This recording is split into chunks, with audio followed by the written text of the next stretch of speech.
네. 너무 불편하시죠? 네, 토요일날, 금요일날 어제 하고 그제 하고 와가지고 점검을 했는데 점검을 할 때는 문제가 없었대요. 근데 이게 기계 고장인 것 같아요. 보니까. 그래서 여러분들이 오전에는 좀 불편하실 것 같아요. 네. 점심 때 이게 지금 저기 롤러가 지금 약간 건물이 오래됐습니다. 그래가지고 롤러가 지금 작동이 안 돼가지고 스크린이 안 내려 와서 문제가 되거든요. 그래서 그 관련된 기사 의미가 없다고 생각합니다. 괜찮아요. 그래서 우리 점심시간에 기술자가 와서 수리를 하겠다고 합니다. 그때까지 조금 불편하더라도 양해를 부탁드립니다. 자, 설문조사 결과 관련해가지고 간단하게 말씀드릴게요. 포인트가 어디나? 포인트. 네.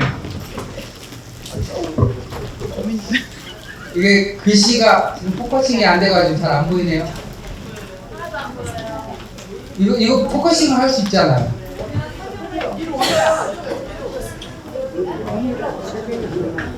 그래요. 자, 첫 번째 질문이 의정부시가 직면한 생활 폐기물 문제 해결을 위해 가장 바람직한 방안은 무엇입니까? 라고 질문을 했고요. 그런데 질문에 대한 대답이 골고루 나왔어요. 가장 많은 것은 발생한 생활 폐기물을 안정적으로 처리하는 것이고요. 이거 포커싱이 안 되는 건가요? 이거 조절할 수 있잖아요. 네. 그 다음에는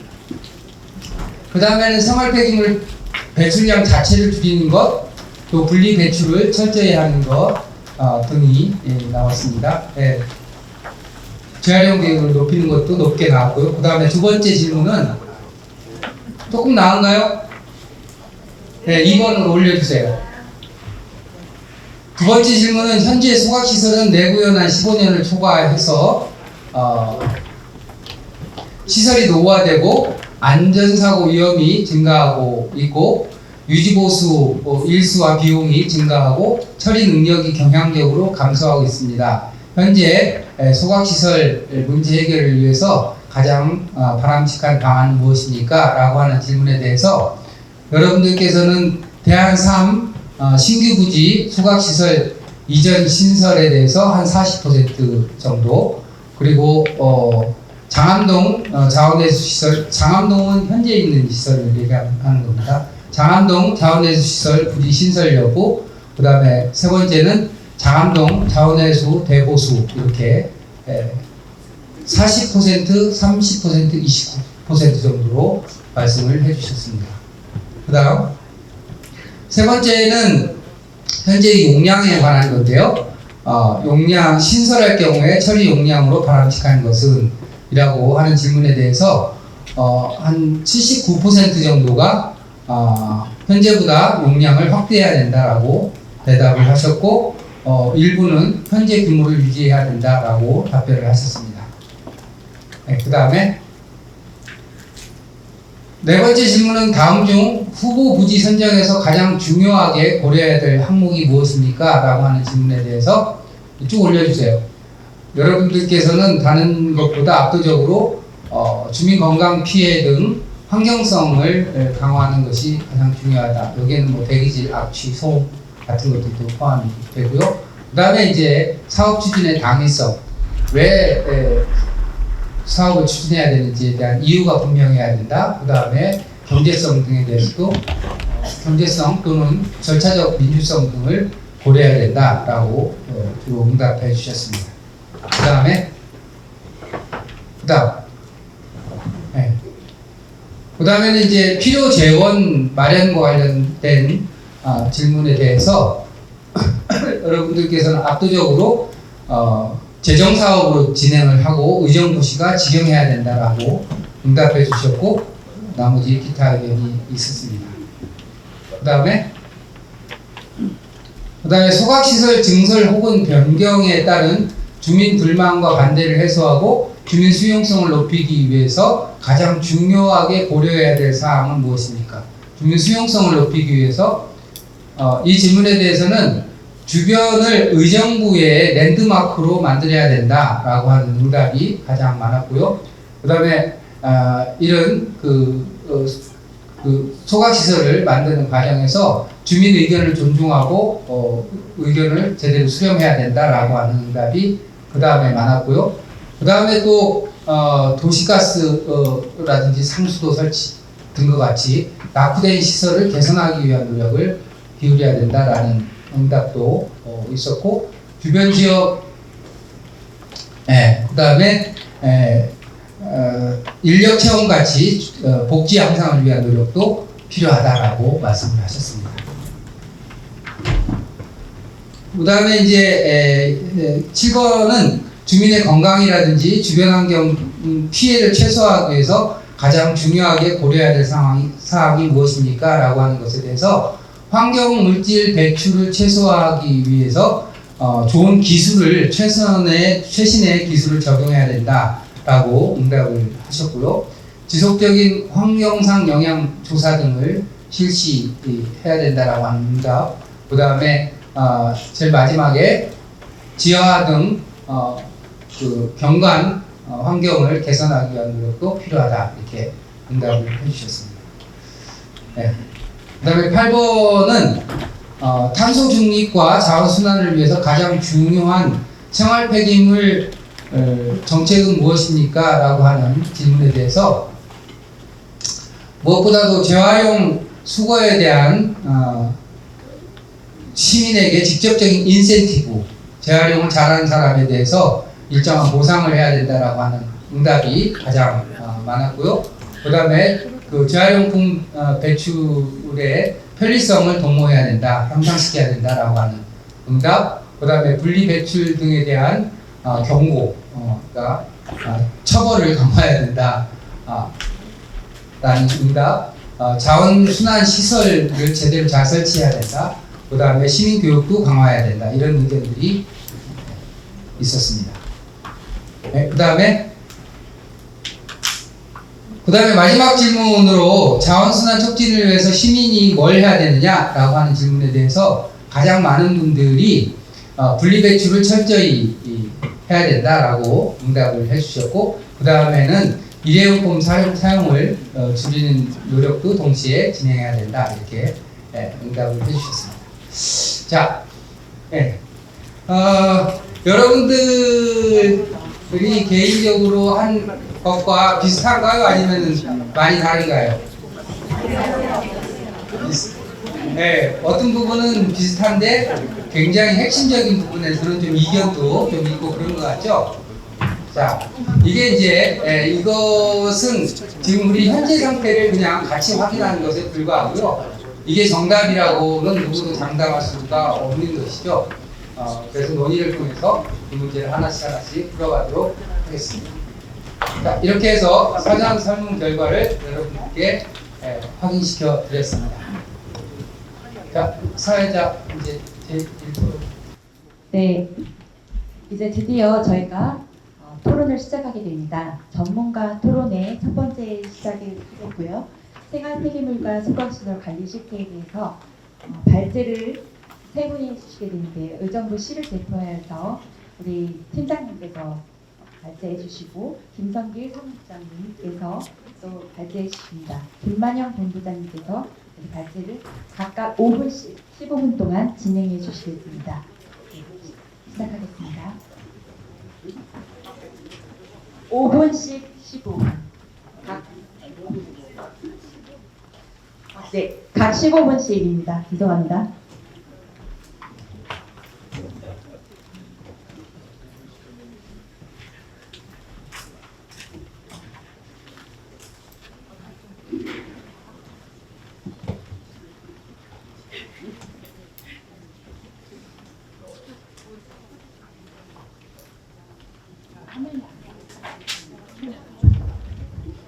네, 안녕하십니까. 의정부시청 저항순학과 저항순학시설팀장 박은선입니다. 제가 오늘 생활 폐기물 관련해서 이제 이거 설명할 수 있는 기회를 주신 우리 시민분들께 감사 말씀 드립니다. 그럼 생활 폐기물 관리 시스템에 대해 순서를 말씀드리겠습니다.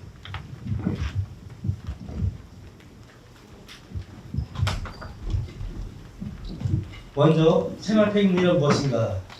정부의 생활 폐기물 관련 정책, 생활 폐기물을 줄이기 위한 우리 시의 노력, 생활 폐기물 발생 피해 현황, 생활 폐기물 처리 현황, 처리 방법, 그리고 생활 폐기물 내부 처리 비용 현황, 수도권 매립지 발입 현황, 그리고 자원회수 시설 관리 현황, 그 결론 순으로 이제 설명하겠습니다.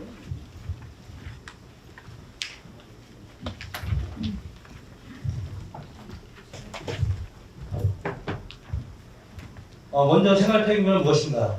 생활 폐기물은 시민들이 생활하면서 배출하는 그 폐기물을 말합니다. 우리가 종량제 봉투를 배출되는 쓰레기, 음식물 쓰레기, 또 재활용품, 대형 가구, 옷, 이게 전부 다 생활 폐기물입니다.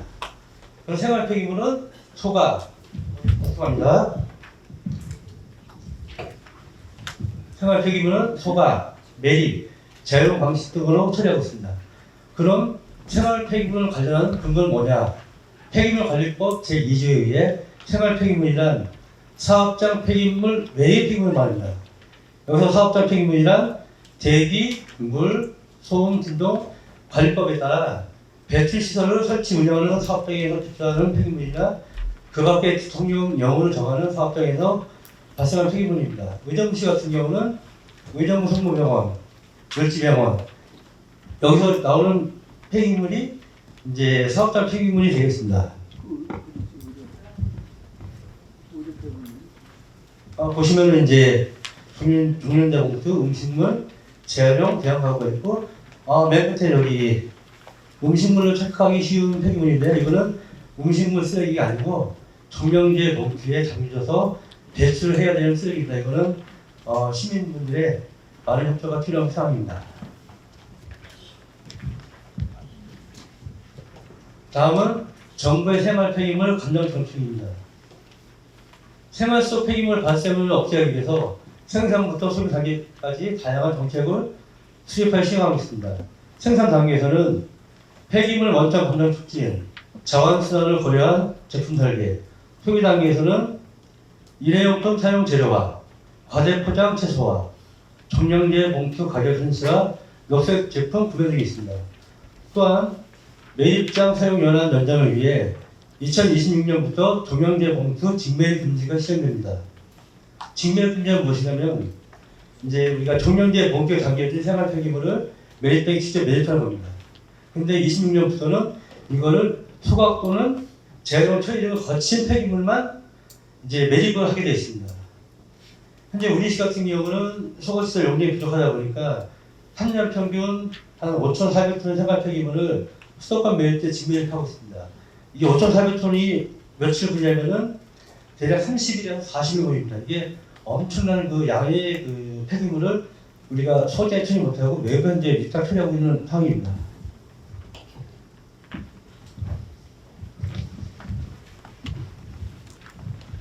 다음은 생활 폐기물을 줄이기 위한 우리 시의 노력입니다. 배출 체계의 확립과 자원사 촉진을 위해 의정부시 관내 단독 주택 지역에 거점식 배출시설 29곳을 설치 운영하고 있습니다. 또한 재활용 가능한 친환 페트병 23톤을 종량제 봉투와 지원하여 고품질의 재생원료로 생산하고 있습니다. 또한 가정에서 버려질 아이스팩 53,250개를 수거하여 다른 제품의 원료로 사용하고 있고, 또 이제 올바른 분리배출과 환경교육을 위해 찾아가는 재활용 체험 교실하고 있습니다. 참고로 23톤과 5,250개 30곳은 이제 2023년 5월 기준으로 작성된 상황입니다. 다음은 이제 우리가 음식물이나 쓰레기, 일회용품을 쓰게 줄기 위해서 이런 홍보를 하고 있는 상황입니다.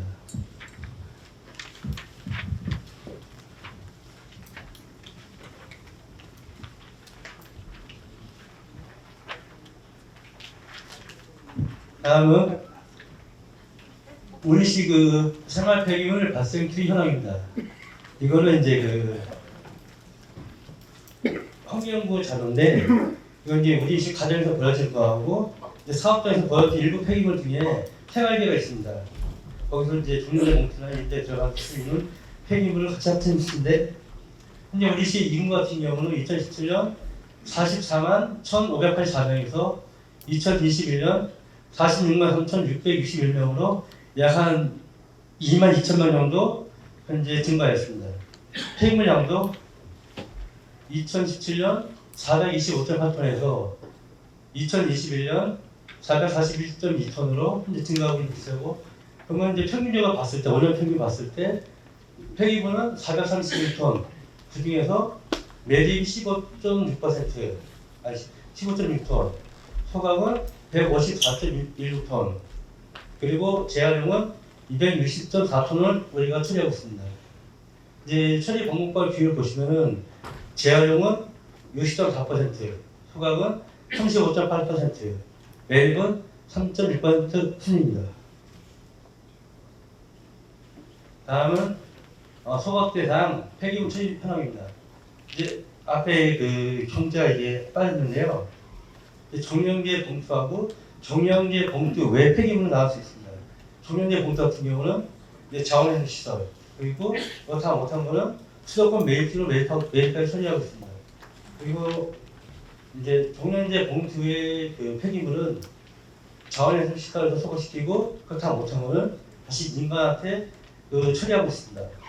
근데 3년 평균 봤을 때 저희가 이제 종량제 봉투 같은 경우는 59,188톤을 처리하고 있고, 이제 종량제 봉투에 이제 폐기물 같은 경우는 한 19,000톤 정도를 처리하고 있습니다.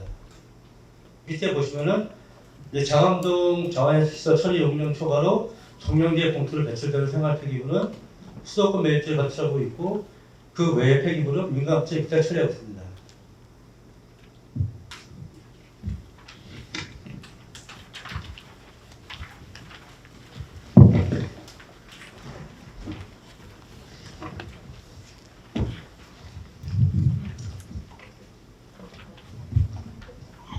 다음은 경기도 내 대형 소각장에서 이게 100톤 이상 운영하는 지자체의 이제 가정에서 배출하는 생활 폐기물 처리 현황입니다.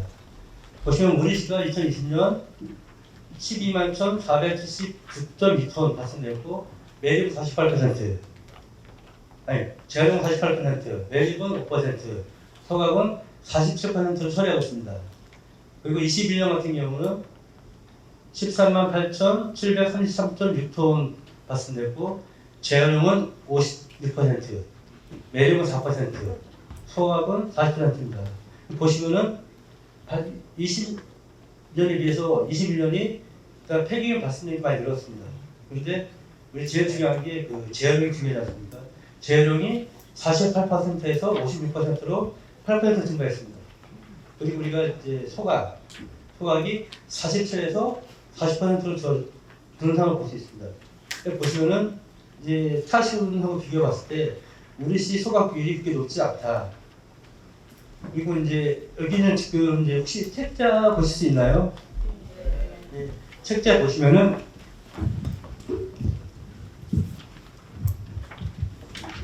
보면은 이제 22년도에 소각 비율이 현재 낮은 시기가 있어요. 그러니까 화성시, 안산시, 부천시입니다. 보시면은 저희가 40%로 모두 소각 비율이 낮은 편인데 우리보다 좀 현저히 낮습니다. 그 시 같은 경우는 이유가 가장 큰 게 소각장 용량이 부족하다 보니까 대신에 매입을 많이 합니다. 보시면은 이제 화성시, 안산시, 부천시 같은 경우는 매입 비율이 20%가 넘습니다. 그러면 재활용률을 봤을 때는 우리시가 21년도에 56인데 여기 보시다시피 우리보다 상당히 좀 낮은 편입니다. 이제 매립 비율이 높다는 것은 문제가 되는 게 소가 용량이 적다 보니까 매립할 수밖에 없는 거고, 그러면 26년부터 직매집 금지가 시행됩니다. 그럼 그때 이 발생된 그 20%의 매입을 어떻게 처리가 문제되는 겁니다. 이게. 그러다 보니까 현재 화성시, 안산시, 부천시에서는 소각장 신청을 이제 추진 중에 있습니다.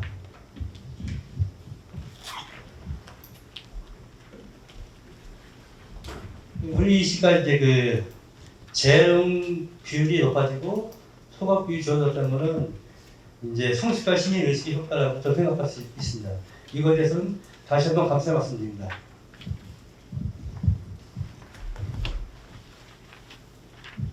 다음은 이제 생활 폐기물 처리 방법입니다. 생활 폐기물 처리 방법은 우리가 기본적으로 아는 이제 소각 처리가 있습니다. 소각 처리 같은 경우는 이제 우리가 배출하면은 그걸 수거해가지고 소각제에 소각합니다. 소각할 때 발생된 열을 갖다가 전기를 생산하고 또 지역 난방을 생산해서 연간 한 10억 이상의 수익을 올리고 있습니다. 그리고 이제 그 폐기물이 타고 나면 나중에 재만 매립하고 있는데 그 부피가 80% 정도는 이제 주어지게 됩니다. 다음은 재활용에 의한 처리 방법입니다. 배출된 재활용품을 수거해서 다시 선별해가지고 이제 재활용을 원하는 곳에 다시 출하게 됩니다. 그래서 재활용되지 못한 폐기물은 다시 소각대에 와서 소각 처리하고 있습니다.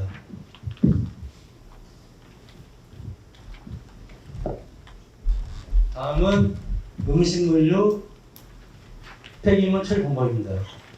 먼저 음식물을 반입하게 되면은 이제 저장을 하고 파쇄 및 선별해서 이물질을 이제 우리가 걸러냅니다. 그리고 음식물에서 다시 이제 그 물을 짜고 다시 이제 건더기를 1차 발효, 2차 발효 통해서 부피를 줄이고 부피를 줄여서 다시 그걸 이제 퇴비를 생산해가지고 다시 발효를 처리하고 있습니다. 근데 이제 여기서 이물질 같은 경우는 이제 소각장이나 외부 위탁으로 처리하고 있습니다. 또한 폐수 같은 경우는 이걸 다시 또 발효해가지고 메탄가스를 생산해서 다시 또 에너지를 이제 생산하고 있는 중에 있습니다.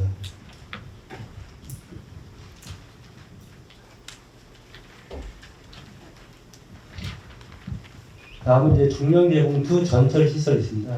이거는 수거된 그 중량제봉투에서 이걸 다 이제 파봉을 해가지고 거기서 이제 그 폐비닐이나 폐플라스틱 선반해가지고 이거를 아주 작게 이제 잘라가지고 SRF라고 하는 그 소각시설에서 다시 소각을 시킨 겁니다.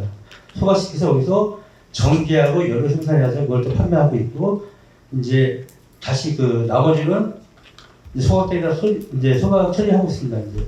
근데 SRF 같은 경우는 중량제 봉투에 들어있는 그 폐기물 전력을 처리하는 게 아니라 40에서 50%만 활용할 수 있고 나머지 50에서 60%는 다시 재소각을 시킵니다.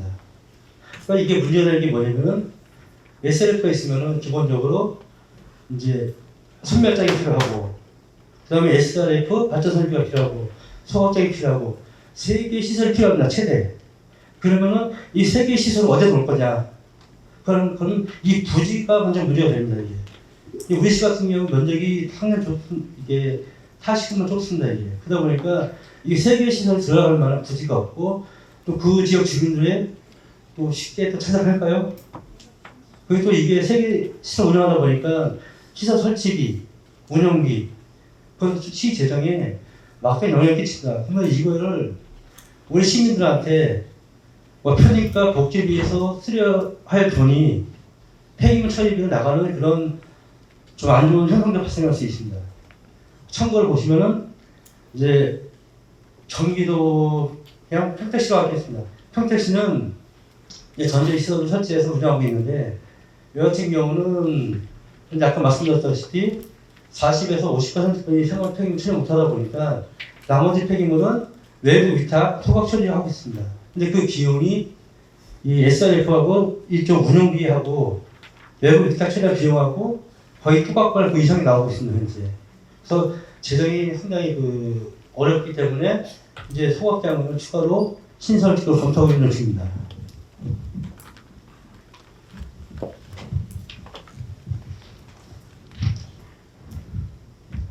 다음은 이제 신기술인데요. 이거는 공공 열분해 가지고 이제 폐균이나 선별시설 플라스틱 전지물을 열분해서 연료, 원료 등 다시 이제 열분해 유료 생산을 하는 것입니다. 이게. 현재 설치된 지자체는 없고 이제 김해시하고 함안시, 춘천시 등이 이제 공모에 선정돼가지고 타당성 조사 및 기본 계획 수립 중에 있습니다. 네, 죄송한데 지금 시간이 좀 많이 지체가 돼서요. 네, 빠르게 정리하겠습니다. 여기도 마찬가지로 생활 폐기물 안전 처리를 못하기 때문에 소각시설이나 관리설 추가용은 필요합니다. 이것도 마찬가지로 아까 전체 시설처럼 이제 부지 문제, 재정적인 문제가 또 발생돼 있습니다. 참고로 이거는 김해시에서 취재를 하고 있는데요. 김해시 같은 경우는 인구가 54만 명입니다. 여기도 마찬가지로 하루 200톤의 소각장이 있는데 우리처럼 고발열량 때문에 150톤을 감량해서 일기 운영하고 있습니다. 근데 이제 생활폐기물 증가하다 보니까 여기도 2025년까지 150톤 일기를 추가로 현재 신설을 현재 추진하고 있습니다.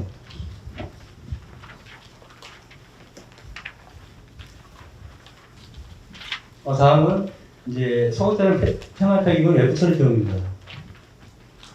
소각대에 사는 생활폐기물 발생량이 소각장 능력을 초과하기 때문에 외부에 위탁하고 있는데 그 위탁 처리비로 매년 한 25억 1,700만 원을 예산을 지출하고 있는 상황입니다. 다음 발표량입니다. 발표량은 이제 우리가 매일지 발입 활동량이 있습니다.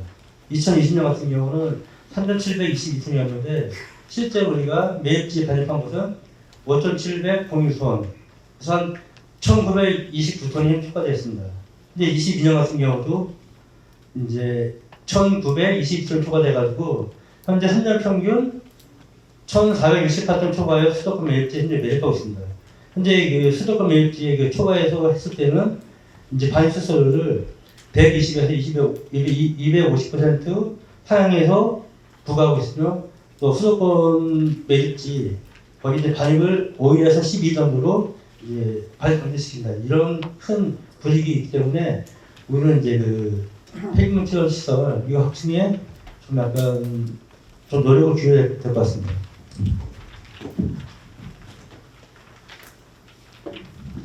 다음은 우정무시 자원회수 시설 관리 현황입니다. 소각 용량은 하루 200톤, 혈계 발열량 2,300kcal/kg으로 2001년 11월 10일 가동을 시작하여 내구연 아닌 15년 초과한 22년째 가동 중으로 시설 노후화와 고발열량 문제로 하루 200톤에서 170여 톤만 소각하고 있는 실정입니다. 이에 따라 이제 안정적인 처리 위해서는 자원회수 시설의 현장 사업이 필요한 실정입니다.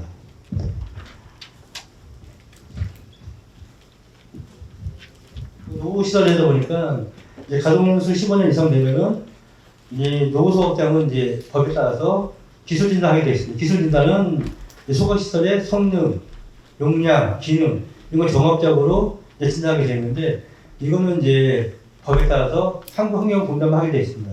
우리시 같은 경우는 2016년 1월부터 2017년 2월까지 1년 동안 실시하였으며 한국환경공단에서 했습니다.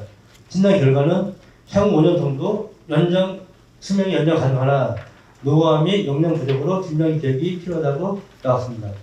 내분연한 15년 이상 사용에 따른 시설 노후화, 혈계 발열량보다 높은 발열량 폐기물 반입에 따른 이제 소각량 감소.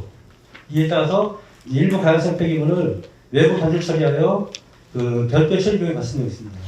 참고로 여기 보면 발열량은 폐기물을 튀울 때 발생되는 연소율을 말합니다.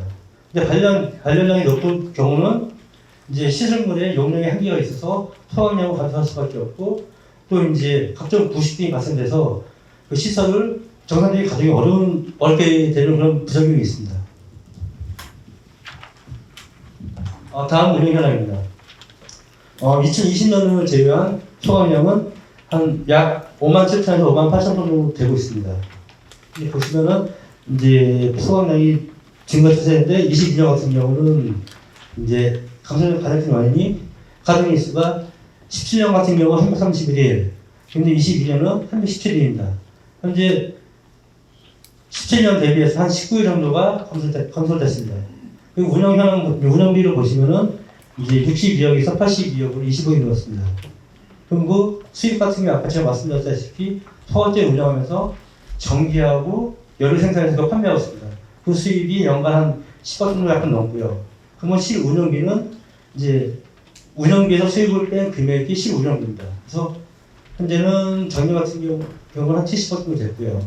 그리고 이제 톤당 단가라고 해야 되고 우리가 쓰레기 1톤 태울 때 얼마가 필요하냐 그게 톤당 단가인데 이제 정리 같은 경우는 13만 1,000원으로 나왔습니다. 여기 보시면은 이제 시설이 노화되다 보니까 전기 부수 기간이 늘어나고 그러니까 소각을 찾아 못하고 외부 위탁 비용이 많아지고 또 시설이 노화되다 보니까 운영비가 계속 증가하는 그런 문제점이 발생되고 있습니다. 이제 좀 정리를 해주셔야 될 것 같습니다. 저희가 그리고 대기 오염 문제인데 현재 허용 기준치가 있을 겁니다. 뭐 CPPM 40.5 다 있지만 현재 보시면은 그 이하로 안전하게 처리되고 있습니다. 참고로 또 가이옵신 측정 결과는 이제 기준치 0.1인데 저희 같은 경우는 0.00 매우 안전하게 나왔습니다. 그래서 우리가 사람들이 의심할 수 있을 수도 있습니다. 이제. 그래서 투명하게 운전되냐고 해서 우리가 이거는 한국환경공단하고 실시간 모니터링하고 있고 또 우리 시설 밖에다가 전광판에다가 이 배출치를 공개하고 있습니다. 그래서 상당히 투명하게 저는 운영하고 있다고 보고 있고 이제 마지막인데요. 폐기물은 제일 중요한 게 안전과 관리입니다. 그러니까 발생량을 줄이고 철저하게 관리 수거하고 이제 처리 시설을 확보하는 게 중요한데, 근데 폐기물 처리는 실험이나 모험이 아닌 시에서 발생할 수 있는 폐기물 전량을 안정적으로 처리할 수 있는 시설 확보가 전 제일 중요하다고 생각합니다.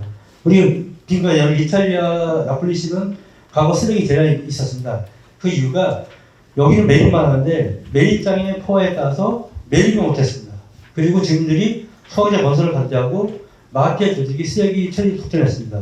그러다 보니까 수거를 하지 못해가지고 온 도시가 거의 쓰레기 뒤덮인 상황이 있었습니다. 그래서 주민들이 밀봉적으로 쓰레기 불법 소각으로 인해 화재 발생되고 악취 등으로 인해 저희가 발생돼서 생활 환경이 매우 악화됐습니다. 네, 이것으로서 좀 마치겠습니다. 말이 길어 죄송합니다. 네, 수고 많으셨습니다. 저희가 각자 주어진 시간이 정해져 있기 때문에 발제하시는 분들 또는 토론자분들 시간을 좀 잘 맞춰주시길 바라겠습니다. 다음 발제하시는 분 진행해 주시겠습니다. 잠깐만요. 이게 지금 그 발제가 2분이 남았고 토론이 2분이 남았는데 그 점심 시간을 그 뒤로 그 연기하는 그거는 말이 안 되는 거고요. 제가 예상하건대는 2분 발제가 끝나도 12시 약간 넘을 것 같아요. 그래서 2분 발제까지만 듣고 토론은 점심시간 이후에 하도록 하고요.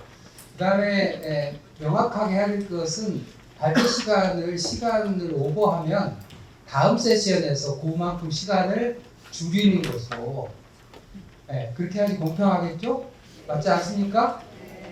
그렇게 그래서 지금 의정부시 같은 경우에는 다음 세션에서 발제 시간을 그만큼 차감하겠습니다. 그렇게 해서 공정하잖아요, 그죠? 그렇게 진행하겠습니다.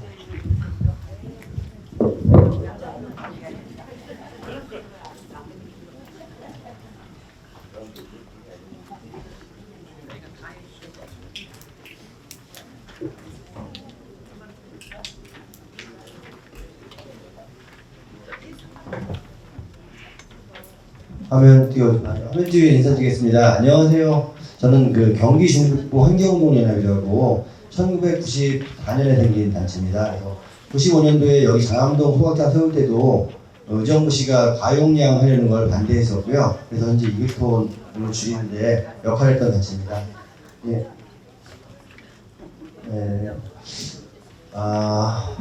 갑자기 저 시작하려고 시간 눌렀는데 이상하네요.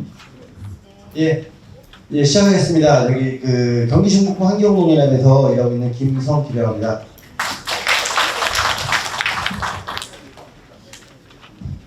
의정부 생활폐기물 및 소각장 관리 실태에 대해서 세세한 얘기는 앞에 그 팀장님께서 해주셔갖고 저는 이제 좀 문제점인 것 그리고 지적되지 않는 것들 간과되는 점만 말씀드리겠습니다.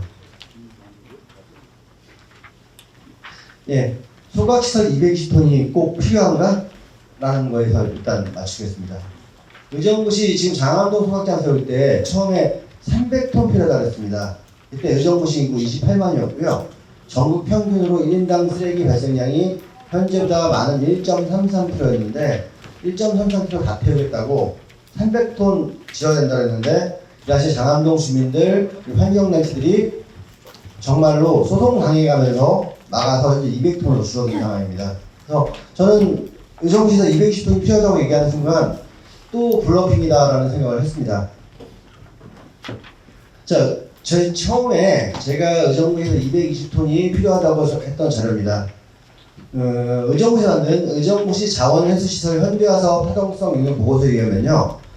그 당시에 제시하기를 의정부 시민은 하루에 160톤이 조금 안 되는 소각 쓰레기를 갖다가 발생시키고 근데 의정부시에는 하수종말처장이 있고 거기서 하루에 30톤이 넘는 하수 슬러지가 나옵니다.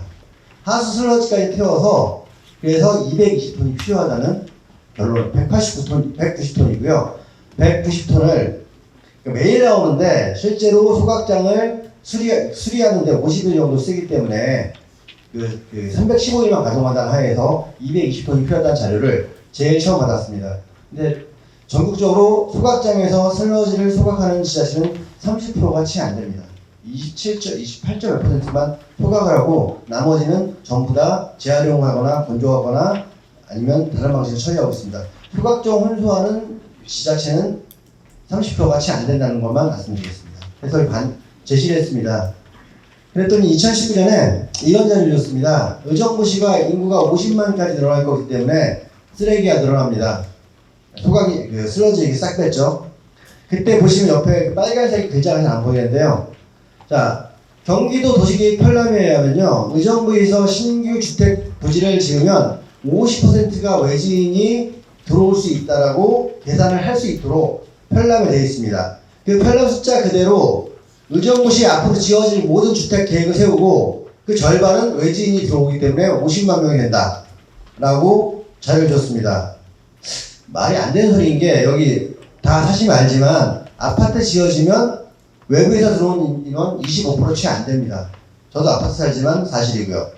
그래서 이걸 저희한테 줬을 뿐만 아니라 환경부에 이 자료를 냈습니다. 환경부에서 뭐라 그랬냐면 타 지자체의 일반적인 외부 유입률 30에서 40%, 저 40%는 정말로 외부 유입이 많은 화성 동탄이나 아니면 수원시나 정도가 40%입니다. 그 정도인데 너희는 왜 50%라고 얘기하느냐고 의정부시 보고 근거를 대라고 얘기를 했습니다. 그랬더니 의정부에서 저희 40%를 할게요 하고 다시 내서 49만 명이 좀 넘는 인원으로 대수 만들었습니다. 만들어서 그래서 그 2017년부터 2021년 4년 동안 의정부시 시민이 하루에 평균 1인당 387g 정도의 소각 쓰레기를 내놨습니다. 이제 29,000명이 늘어나니까 29,000명이면 11톤이 더 늘어날 겁니다. 언제 어떻게 늘어난다는 얘기도 없습니다. 그냥 늘어날 거고요. 사람이 늘어나니까 쓰레기 더 나오니까 더 태울 겁니다. 라고 얘기를 딱 했습니다. 그래서 219톤 일이 나올 거라고 얘기를 하죠. 근데 웃기는 게 저 자료를 내면서 그 전에 한강역 환경청에서 슬러지 태우는 거 너희 조심해야 돼 라고 얘기했는데 이 자료를 내면서 또 역시 상황 봐서 20%까지 슬러지를 태울 수도 있어 라고 자료를 냈습니다. 그러니까 일단 크게 적어놓고 소각장이 남으면 슬러지 태울게요. 근데 지금 말씀하신 대로 안정성이라는 이유로 지금 200톤 잘 들어왔는데 300톤 얘기했었고요. 그 다음에 지금 남으면 슬러지 태울게요. 이게 말이 안 되는 소리라고 생각하거든요. 시 재정이 들어가는 것이고 분명히. 그리고 1톤 태우는데 아까 13만원 얘기하셨는데 관리비까지 다 합치면 2021년 기준으로 15만원 돈이 들어갑니다. 쓰레기 1톤 태우는데 순수 비용입니다. 그것도 지금 그나마 그게 우리 의정부시에서 직영을 지었고 그걸다가 민자의 인간에게 위탁을 맡겼지만 직영을 지었기 때문에 그 정도고요. 뭐 다 이따 얘기 말씀드리겠지만 아직 다음 주에 말씀드리겠지만 민자를 맡긴 데는요 통당 26만 원, 27만 원씩 처리합니다. 지금. 네, 넘기겠습니다. 그래서 요거는 믿을 수 없다는 얘기 말씀드렸고요. 자, 계속 말하는 게 2026년 생활폐기물 직매입 금지라고 얘기합니다. 아, 진짜 무서운 얘기죠. 김포에서 생활폐기물 이제 안 받아준답니다. 김포도 그럴만 하죠. 아니, 거기 뭐 쓰레기장도 아니고. 그래서 그러니까 일단 소각장을 최대한 크게 줘갖고 태워갖고 보내면 되네? 아까 말씀하셨다시피 쓰레기 태우면요 20%는 제 형태로 다시 묻어야 됩니다. 진정 감량이 아니에요. 그렇기 때문에 소각장을 최대한 크게 지르고 직매를 금지한 것이 아니라 안 보이네요 씨가 자 생활폐기물 발생 자체를 줄이라고 직매를 금지 처분을 내린 것인데 지자체들은 직매를 금지됐으니까 이제 소각장을 크게 짓자. 자 가까운 우리 옆 동네인 포천에서는요 인구가 14만 명입니다. 소각장을 이번에 200톤으로 새로 짓자고 해서 지금 동네 주민들이 난리가 났습니다. 저희도 그쪽 자료를 만들고 있고요. 환경운동연합에서 일단 핑계만 있으면 소각장 크게 짓고 민자에 넘겨주는 게 죄송합니다. 이건 너무 비난성이 셌습니다. 이건 아니고요. 일단 소각이 처리 안정성이라는 이름하에서 이유만 생기면 무조건 크게 져요. 아까 보셨다시피 220톤이 지어져야 할 이유는 제가 들은 이유만 3가지입니다. 근데 항상 변하는데 톤수는 변하지 않아요. 과연 220톤이 맞는가? 의심을 하게 됩니다. 저도 이 자료를 봤는데, 자, 보시면 아까, 자, 2017년도에, 아까 저기 47% 얘기 나왔었는데, 이거 뭐냐면 이제 환경부에 제출하는 자료랑 내부 자료랑 다른 차이가 있습니다. 근데 아까 그거 말씀 안 하시고 섞어서 쓰셔서 헷갈릴 수 있는데요. 환경부에 제출하는 자료에서는 2020년도에 소각률이 41.2%입니다. 47이 아니고요. 그 다음에 거기 47이 되는 이유는 재활용 잔재물이나 음식물 쓰레기 처리하다가 거기 음식물 봉투 같은 거 있잖아요. 그런 잔재물이 섞이고 그러면 조금 올라가긴 하는데 6%는 좀 과하네요. 자, 그렇습니다. 네. 2017년도에 의정부시 재활용률 70% 가까웠습니다. 근데 자, 이거는 정말 나쁘게 얘기할 수 있고 좋게 얘기할 수 있는데 둘 다 해보겠습니다. 정말 뭐 그래도 의정부시를 존중한다면 코로나 때문에 일회용품 많이 늘어났습니다. 악의적으로 얘기하면요 2017년도에 소각장 210톤 발표 끝난 다음에 소각률이 급격하게 올라가고 있습니다. 너무 나쁘게 얘기했나? 예. 근데 그런 의심이 있는 게 2016년도 이전에는 의정부시의 1인당 소각 쓰레기 발생량이 335g, 340g이었습니다.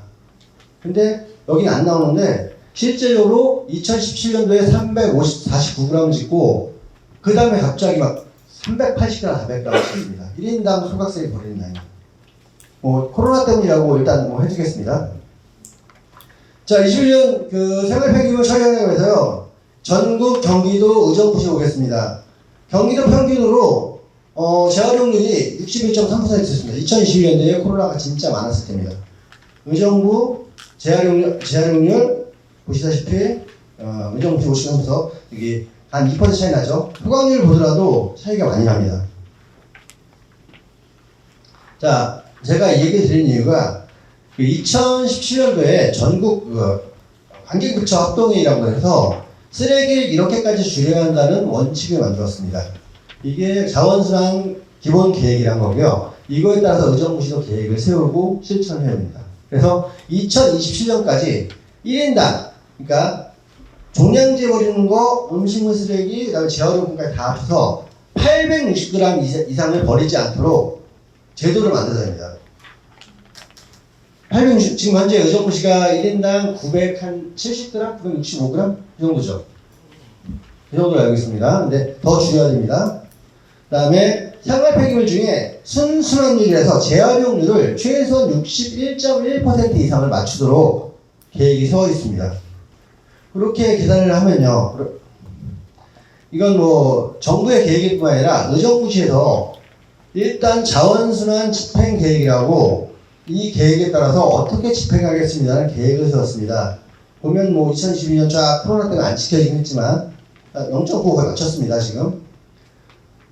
보시면은 2027년도에 의정부시도 1인당 0.86kg, 그러니까 1인당 하루에 버리는 쓰레기가 860g 맞추겠다고 의정부시에서 세운 계획입니다. 집행계획. 860g을 만들어 놓고 그 중에 그 정도를 태운다고 그러면 말이 이상한 거죠. 자, 그 다음에 보시면 의정부시의 종량제 봉투, 이게 2011년도 그 의정부시에서 환경부에 보고한 자료입니다. 보시면 뭐 이게 복잡하실 것 같은데 뭐 타는 쓰레기, 안 타는 쓰레기, 건설 폐기물 쫙 나눠놨습니다. 이거 표 보시면 헷갈릴 테니까 그냥 그래프 하나 보여드리겠습니다. 일단 여기 노란색 있죠? 이게 주황색이요. 주황색 요만큼이 태워도 되는 쓰레기입니다. 25.8%입니다. 나머지는 법적으로 태우면 안 되는 쓰레기들입니다. 그게 우리가 하루에 나오는 종량제, 아까 얘기하신 180톤의 진실입니다.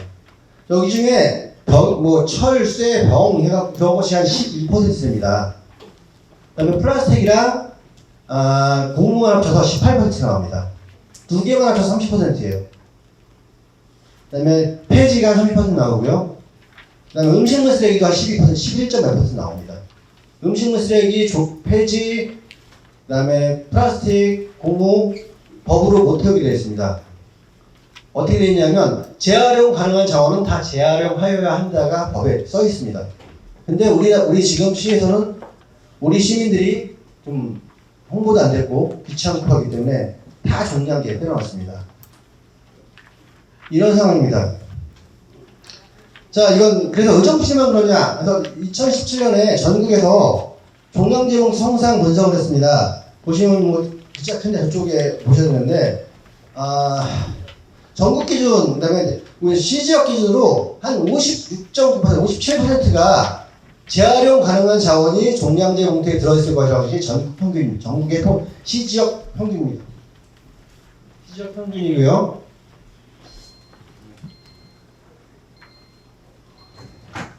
예, 자체 알람을 맞춰놨더니 빨리 끝내겠습니다. 자, 거의 끝나갑니다. 자, 지금 이걸 보여드리는 이유는요. 쓰레기를 태울 때, 지금 탄소, 기후위기, 기후변화 기후위기에서 탄소가 많이 나오면 지구가 얼었다 그러잖아요. 쓰레기를 태울 때, 종량제 봉투가 1kg를 떼우면 탄소가 1.1kg 나옵니다.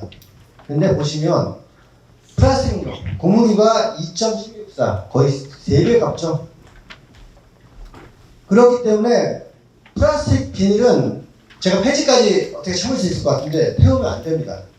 종량제 봉투에 플라스틱이나 비닐이 들어가면 안 됩니다. 근데 아까 플라스틱 비닐 고무가 30%, 18%였죠. 안 넘어가네요. 자, 근데 이게 그냥 가스만 아니라 가스만이 아니라 실제로 고열량이었잖아요. 자, 태울 때 이산화탄소가 많이 나온다는 건 열량이 높다는 얘기예요. 다시 말씀드리면 똑같은 자료를 보면 그 18%에 불과한 비닐 플라스틱이 전체 내는 열량의 60% 이상을 낸다는 얘기예요. 플라스틱 쓰레기만 다 골라내도 열량 때문에 고장나는 일은 없습니다. 근데 아까 골라내는데 돈 많이 든다고요? 저 같으면 골라내고 태워서 돈 아낄 것 같습니다. 자, 이거는 이제 종량제 봉투를 샘플링하는 재분리하는 얘기인데요. 수원시 같은 경우는 그 마을 지원협의체에서 가끔 나가서 검사합니다. 검사해서 재활용 가능한 부품이 5% 이상 들어있잖아요. 1차 경고 때립니다. 5번 걸리면요, 그 동에 쓰레기를 안 치워줍니다. 쓰레기를 한 달 동안 쌓아놔요. 그래서 그 동 주민들이 경각심을 느끼고 분리할 수밖에 없도록 이렇게 하고 있습니다. 더 심한 데 보여드릴게요. 노원입니다. 이따가 2차 작품 노원 얘기할 건데요. 노원은 아예 앞에 앉아갖고 골라냅니다. 분리하시는데 평택이 하셨었는데 물러났는데 보시면 소각률이 말도 안 되게 떨어집니다. 소각률도 낮죠. 재활용률이 70% 쑥 넘어갑니다. 의정부시 아까 재활용률 68%까지 올라갔다 58% 올라가 좋아했는데 70%가 넘어갑니다.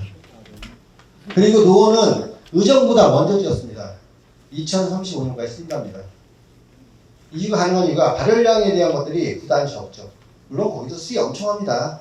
수리 엄청 하긴 하는데 이 방에도 누가 올렸더라고요. 노원이 뭐 여기 그 2010년에는 아직도 진다. 2035년까지 사용을 하고 그 후에 결정하겠다는 입장인 게 저렇게 고열량 발열되는 쓰레기들을 치웠기 때문에 부담이 덜해서입니다. 전 얘기 안 잘리고 잘했습니다. 잘 마쳤네요. 네, 고맙습니다.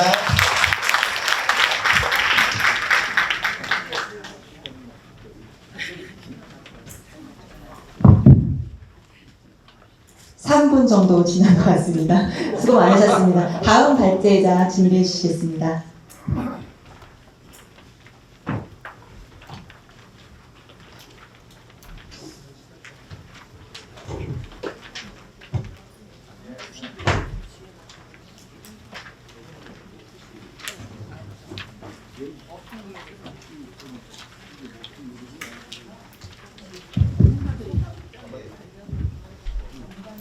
네, 안녕하십니까. 저는 김만영이라고 합니다.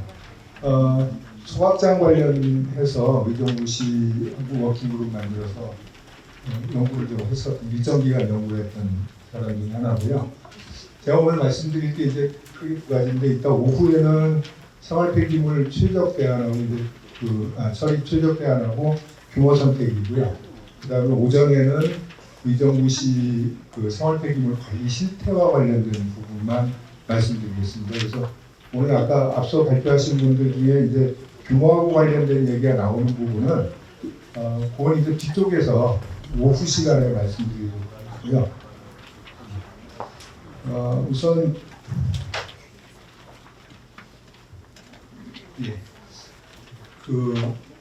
전국적으로 생활폐기물 연도별 발생 현황을 한번 보면요. 이게 한 사람이 이제 하루에 버리는 양 그걸로 해가지고 쭉 조사를 저희 환경부에서 자료를 내고 그게 통계청이 지금 실려 있는 자료입니다. 그래서 그걸 한번 살펴보면 우리가 과연 얼마나 배출을 할까 보면은 2012년에 975g 배출을 했는데요. 지금 2021년 현재로 보면은 1200g, 그러니까 1.2kg 정도를 배출한 걸로 통계가 나와 있습니다. 그리고 이제 이 중에 이제 발생된 폐기물 중에 소각 대상이 될 만한 것들이 어떤 거냐면 종량제 방식으로 배출된 폐기물, 그 다음에 재활용품이라고 분리 배출했지만 거기서 선별하고 나니까 도저히 안 되는 것, 재활용 안 되는 것들, 그 다음에 음식 쓰레기, 아까 잠깐 얘기가 나왔던 음식 쓰레기 처리하고 나서 잔재물들이 있습니다. 이런 게 이제 주로 대상이 되겠고요. 그래서 이 밑에 그림에서 보시는 것처럼 실제 소각이나 매립 대상 폐기물들이 있는데 그 외에 나머지 음식 쓰레기 처리하는 거, 그다음에 재활용품 재활용품 중에 이제 선별 잔재물들 이런 부분들이 포함돼 가지고 우리가 발생 폐기물 중에 소각 대상 폐기물을 정해야 될 거라고 봅니다. 제가 이 부분을 좀 길게 말씀을 드리는 이유가 뭐냐면 정부가 2010년에 이제 저기를 만들었어요. 폐기물관리법에서 오염자 배출 원칙을 만들었어요. 오염자가 이제 오염자의 책임을 지도록 하는 내용을 포함시켰고요. 그다음에 2018년도에는 이제 자원순환기본법이라는 게 생겼고요. 그다음에 그거 가지고 도저히 안 돼서 2020년에 자원순환 정책 대전환 계획이라는 걸 세웠습니다. 그리고 이제 또 다시 몇 년이 지나 2022년에 자원순환기본법이 순환경제 전환 촉진법으로 또 법이 바뀌었어요. 이 정도로 사실은 굉장히 심각하게 폐기물 문제를 검토를 해나가는데 지금 보시는 것처럼 풀질 않아요. 그리고 전체 폐기물, 그러니까 1인당 배출하는 폐기물 보면은 연평균 2.2%씩 계속 늘어나고 있습니다. 10년간. 그 부분 한번 유념해서 검토를 해보실 필요가 있고요. 그 다음에 이제 연도별 발생 현황을 저희 생활 폐기물 연도별 발생 현황을 1인 평균 발생량으로 보면 여기는 이제 5년만 본 거죠. 지금 5년 보니까 그 중에 가연성 폐기물은 특히 더 늘었어요. 연평균 4.3%가 지금 배출이 되고 있습니다. 더 증가를 하고 있습니다. 그래서 이렇게 늘어나고요. 그 다음에 의정부시는 어떻게 됐느냐. 이분은 이제 의정부시의 자료를 저희가 받아가지고 체크를 해본 부분인데, 어쨌든 그 짧은 기간 동안에 자료밖에 저희가 입수를 할 수가 없어서 하는데, 이 부분도 역시 4.3%가 늘어나고 있습니다. 가연성 폐기물 중에. 그래서 이렇게 지금 늘어나고 있다는 말씀을 드리고요. 그 다음에 그러면 이제 어쨌건 이제 그 부분 현황을 주로 말씀을 드려야 하니까 그 부분하고요. 현재 의정부시의 자원화 시설, 그게 이제 장암동에 있는 자원 회수 시설이죠. 그거를 우선 말씀드려야 되고, 그 다음에 그 이전에 이제 그러면 의정부시에서 발생하는 폐기물 중에 생활 폐기물 중에 소각 대상 폐기물 어떻게 처리하나 봤더니 의정부시 자원 회수 시설인 장암동에서 지금 거의 대부분 처리를 하고 있다, 소각 처리를 하고 있다, 이렇게 일단 말씀드릴 수 있겠고요. 일부가 이제 그냥 소각 안 하고 매립제에다 매립하고 있고 뭐 이런 부분들이 있습니다. 그다음에 또 하나는 민간업체에다가 맡겨가지고 처리하는 부분도 있고요. 근데 이 자원회수 시설이 실제로 그러면은 가동이 정상적이냐 하는 부분을 한번 좀 짚어볼 필요가 있는 것 같아요. 이게 양의 문제가 아니고요. 이게 현재 정상적으로 처리가 되고 있느냐, 이 부분 한번 보셔야 되는데, 뭐 여러 번 지적이 됐습니다만 내부행안 지났다. 근데 이 내부행안 지난 거는요, 점검을 해봐야 된다는 얘기예요. 점검해가지고 또 쓸 수 있는지 검토하고 이렇게 해서 검토를 하는데, 사실은 검토했더니 5년 정도는 더 쓸 수 있겠다라고 얘기하고 아마 그 5년이 다 돼가는 것 같습니다. 그러니까 이제 이런 상황이고요. 그 다음에 또 한 가지는 이 현재 시설이 정상 운영을 할 수 있는 거냐라는 건데, 몇 가지 관점에서 한번 살펴보겠습니다. 우선 입지입니다. 입지가 이쪽이 지금 요게 장암동 자원 회수 시설인데, 이쪽이 지금 하천이에요. 하천이고요. 여기에 이제 도로가 있고요. 그 다음에 여기가 자연녹지입니다. 그래서 사실은 요 부지 안에서 전부 해결을 해야 되는데, 이게 너무 좁아요, 사실. 좁기도 하고요. 실제로 이제 제가 운영위원회에 참여하고 있어서 운영위원회 때도 여기 가보고, 그 다음에 워킹그룹 활동할 때도 가보고 그랬었는데, 이 안에 가면은 기계들이 설치가 돼 있어가지고 사실은 사람이 지나다니는데도 그 통로를 고개 숙이면서 지나다니고 해야 될 정도예요. 그러니까 그 시설이라는 것이, 예를 들어서 이 자원회수 시설이 일부가 고장이 나면은 고장난 부품을 들고 사람이 움직여야 되는 거예요. 다른 시설하고 다르게. 그러니까 이런 부분에 문제가 있다는 거예요. 이거를 과연 지속적으로 끌고 가는 게 맞는 건지, 그런 부분에 문제가 있다는 거고요. 그래서 우선 설비 부품을 교체할 때 필요한 공간도 확보가 어렵다. 그 다음에 더 중요한 거죠, 이거보다. 사실은 더 중요한 게 뭐냐면, 안전사고가 나면 피할 방법이 별로 없어요. 그 안에서. 사실은 자원회수 시설 안에서 근무하시는 분들, 그분들 애로사항도 이해를 해주셔야 됩니다.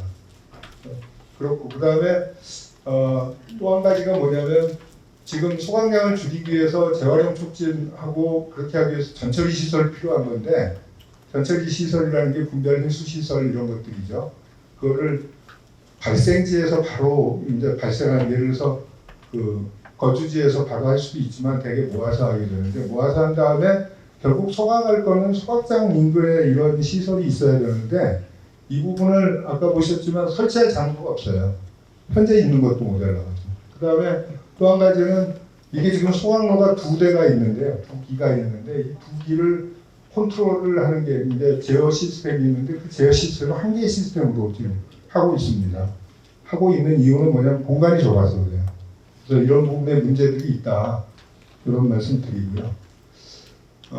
그 다음에 이제 우리가 뭐 아까 김성길 국장님도 말씀하시고 여러 가지 그 자원순환하고 관련된 수단들 말씀드렸는데 우리가 보통 이제 자원순환을 그림이 잘 안 보이는데 이건 아마 책자로 보시는 게 더 나을 것 같아요. 그래서 우리가 보통 자원순환을 한다고 그러면 지금 여기 보시는 것처럼 처음에 자원은 조금 투입되고 그다음에 거의 다 뭐 덜 쓰게 하고 그다음에 재사용하고 재활용하고 그다음에 뭐 최종적으로 에너지 회수까지 다 해서 최종적으로 배출되는 걸 줄이는 것, 이게 이제 현재의 그 자원순환 시스템입니다. 그래서 궁극적으로는 자원이 거의 안 들어가고 그다음에 배출되는 것도 거의 없게 제로 웨이스트를 만드는 게 실제 목표예요. 자원순환의 목표. 근데 이 부분이 쉽지 않아요. 왜 쉽지를 않느냐면 이런 다양한 것들을 해야 돼요. 내가 덜 쓰고 안 쓰고 아니면 만들 때도 재료가 덜 들어가게 만들고 그 다음에 체류 시간 연장이라는 건 뭐냐면 우리가 오래 써야 되는 겁니다. 하나의 제품을. 근데 이제 많은 부분이 지금 폐기물 중에 상당 부분이 사실은 포장 폐기물이에요. 포장 폐기물은 이거는 뭐 계속 쓸 수가 없는 거예요. 포장 한 번 쓰고 버리는 거기 때문에 일회용품 못지않게 사실은 포장 폐기물을 줄이는 것도 굉장히 중요한 부분인데 이런 부분에 어려움이 있다. 그래서 이런 부분들이 과연 시의 노력만 가지고 될 거냐 이런 부분에 문제가 있고요. 그다음에 재사용하는 거, 재활용하는 거, 그다음에 에너지로 회수하는 이런 여러 가지가 있는데 이 부분은 자료 첨부해서 보시면 될 것 같습니다. 그다음에 이제 우리나라 온실가스 감축 목표도 나오는데 우리나라가 이제 여기 BAU라고 하는 건 여기입니다. 그러니까 아무런 조치 안 하고 그냥 현 상태를 유지할 때 과연 얼마만큼 온실가스가 배출되겠느냐 이런 건데 지금 우리나라 그 처음으로 온실가스 감축 목표 잡은 게 2009년에 잡았습니다. 그래서 2020년까지 BAU 대비 30% 감축하겠다고 잡았었고요. 그 다음에 2015년에 다시 그 수정안 제시가 2030년으로 다시 늘려가지고 이제 2030년까지 37% 감축하겠다고 했고요. 그 다음에 이제 전 정부에서는 2050년까지 탄소 중립을 달성하겠다. 이제 온실가스 배출을 전면 제로로 만들겠다는 그런 안을 내세웠고요. 그 다음에 이번 정부 들어서서 또 수정 계획이 나왔어요. 근데 이제 그 부분은 아직 뭐 픽스가 되어 있는 상태는 아니고 어쨌건 그런 정도인데 이 부분들이 이제 시사하는 바는 뭐냐면 온실가스를 크게 줄여달라. 온실가스 배출을 크게 줄여달라는 건데 죄송한 말씀입니다만 아까 김성길 저희 국장님은 소각하면 저희 온실가스 늘린다고 그랬는데 사실은 폐기물 배출하는 순간 온실가스 줄일 수 있는 방법은 없습니다. 그리고 여기 아까 이 앞쪽 슬라이드에서 잠깐 보셨지만 이렇게 해가지고 재활용하면 줄어든다 그러는데 UNEP하고 그러니까 UN 환경계획하고 그다음에 OECD에서 보고서를 낸 거를 보면요 현재 사용되고 있는 플라스틱만 한 겁니다. 플라스틱을 100을 사용하면 실제 재활용하는 거는 11%밖에 안 된다고 해요. 그럼 무슨 얘기를 하는 거냐면 그게 다 매립되거나 아니면 저희 소각되거나 하고 있는 거예요. 현실적으로. 그래서 이제 그거를 그 재활용률을 늘리려고 하는 게 목표인데 그 부분이 이제 그렇게 쉽지 않다. 그래서 이제 그러면은 어떻게 해야 될 거냐 하는 건데 우리가 이건 정말로 오늘 뭐 이 자리에서 제가 꼭 이 부분을 말씀드리고 싶어서 사실 이 슬라이드 준비를 한 건데 덜 쓰셔야 됩니다. 덜 쓰셔야 되고요. 일회용품하고 포장, 특히 포장. 뭐 이제 포장이 우리가 컨트롤할 수 없는 포장들이 있어요. 배달 같은 것들 이런 것들. 그래서 그것도 이제 시도 엄청 노력을 하셔야 돼요. 뭐 말씀 안 드릴까 고민을 많이 했는데 이거 그냥 여기서 안 주시는 게 맞는 것 같아요. 안 주시고 컵을 놓고 저쪽에 냉온수기를 쓰든지 뭐 이렇게 했으면 더 좋았겠다. 특히 오늘 같은 날 그런 생각이 들었었고요. 그다음에 또 한 가지는 오래 쓰는 거예요. 조금 쓰고 버리고 하지 마시고 오래 쓰고 다시 쓰고 하는 것들 이런 것들이 좀 필요하고요. 그 다음에 분리배출 철저히 하는 겁니다. 이게 근데 분리배출 철저히 하는 게요 엄청난 고통이 따라요. 실제로 우리가 재활용품 배출하고 나면은 그 중에 재활용품 중에 실제 재활용 가능한 게 뭐 지자체마다 다릅니다만 30에서 50%, 많은 경우 70%가 재활용이 불가능한 그야말로 폐기물입니다. 그래서 플라스틱이라고 다, 종이라고 다 이런 것들이 재활용되는 건 아니고요. 특히 플라스틱은 재활용하는데 비용이 많이 들어가요. 그래서 수지가 안 맞아요. 그러니까 재활용 업체들도 잘 손을 안 대고 싶어 하는 부분 중에 하나입니다. 돈 되는 것만 하는 거죠. 그래서 이건 분리배출 아주 철저히 해가지고 가능하면은 재활용할 수 있는 것만 내주셔야 되는 거고, 그 다음에 종량제 봉투요. 종량제 봉투도 마찬가지인데 이 중에 아까 말씀하셨던 것처럼 상당 부분 재활용할 수 있는 게 있는데 종량제 봉투 안에 넣어요. 그러면 그거는 소각 시스템으로 갈 수밖에 없어요. 현실적으로 그거를 다 분리배출해가지고 하면은 또 거기에 또 경비가 또 들어가는 거예요. 그렇지 않아도 돈이 안 되는데. 그래서 이 부분을 저는 근원적인 문제는 배출 단계에서 이 부분을 분리배출을 철저히 해주시는 게 최우선이라고 생각을 합니다. 그래서 그 부분에 좀 협조를 해주실 수 있도록, 또 이제 여기 지역 주민의 대표 자발적으로 이제 원해서 오신 분들이고 그러니까 특히 이런 부분에 대해서 좀 신경 써주셨으면 좋겠다 이런 생각이 들었습니다. 그다음에 이제 이쪽에 지금 잘려가지고 잘 안 보이는데요. 예. 거기 보시면은 소각 대상 폐기물 줄일 때 어떻게 해야 될 거냐, 이게 시하고 시민들 다 같이 협력을 하셔야 됩니다. 그리고 고통도 좀 감내를 하셔야 돼요. 그래서 그런 부분이 꼭 필요하다. 이 말씀 마지막으로 드리겠습니다. 이상입니다.